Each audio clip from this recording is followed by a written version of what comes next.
सौदास को ऐसा शाप देकर वो ब्राह्मणी भी अपने पति के साथ सती हो गई।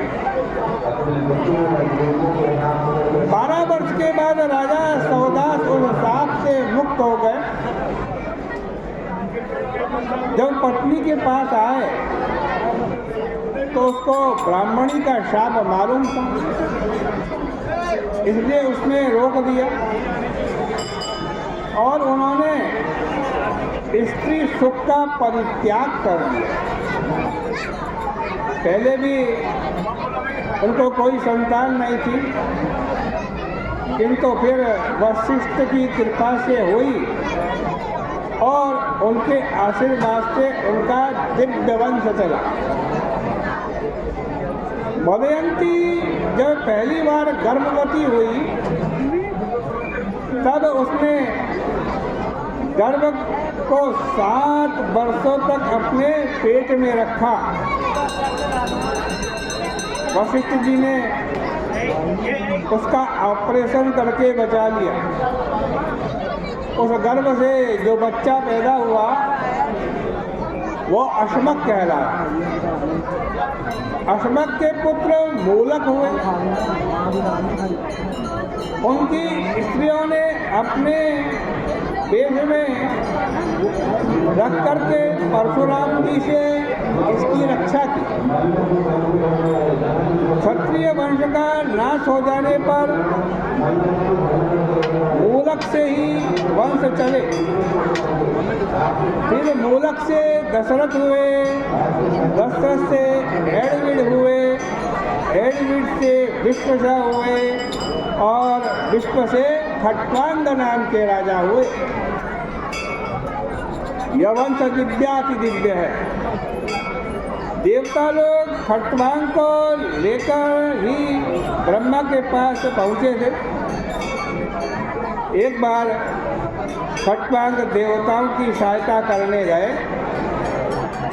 देवताओं ने प्रसन्न होकर के कहा कि वर मांगो।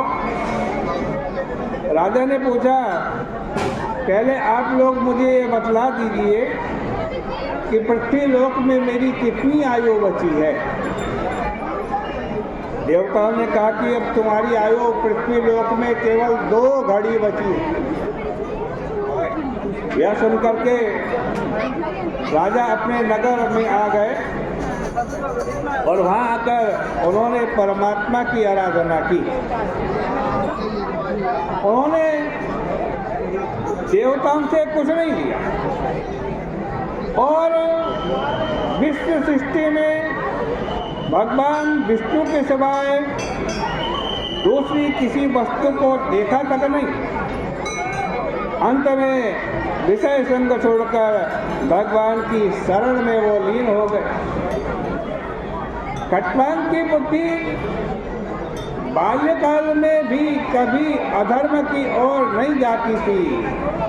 न बाल्येपि मतिर्मय्यम अधर्मे रमते क्वचित।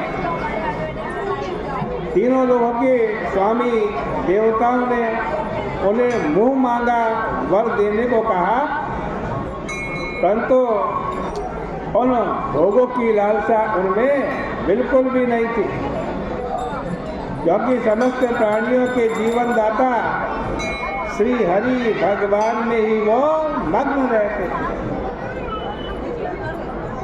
अरे जो देवता हैं और देवता होकर भी इंद्रियों और मन के विषयों में जो भटके रहते हैं,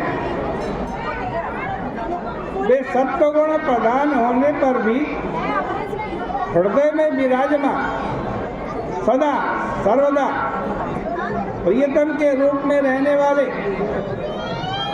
अपने आत्म स्वरूप भगवान को नहीं जानते।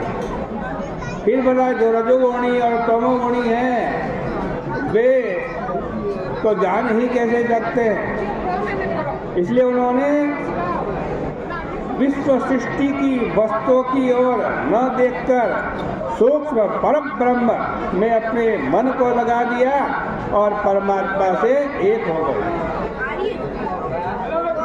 अनात्मा पदार्थों में जो अज्ञान मूलक आत्मभाव था उसका परित्याग कर दिया, अपने वास्तविक आत्मस्वरूप में स्थित हो गए।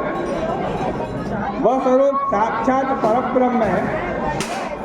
वह सूक्ष्म से भी सूक्ष्म शून्य के समान ही है, परंतु शून्य नहीं, परम सत्य है। भक्तजन उसी वस्तु को भगवान वासुदेव नाम से वर्णन करते हैं। इस प्रकार से श्रीमद् भागवत महापुराण के नवम स्कंद का ये नवम अध्याय परिपूर्ण होता है। आज की चर्चा का यही विराम करते हैं।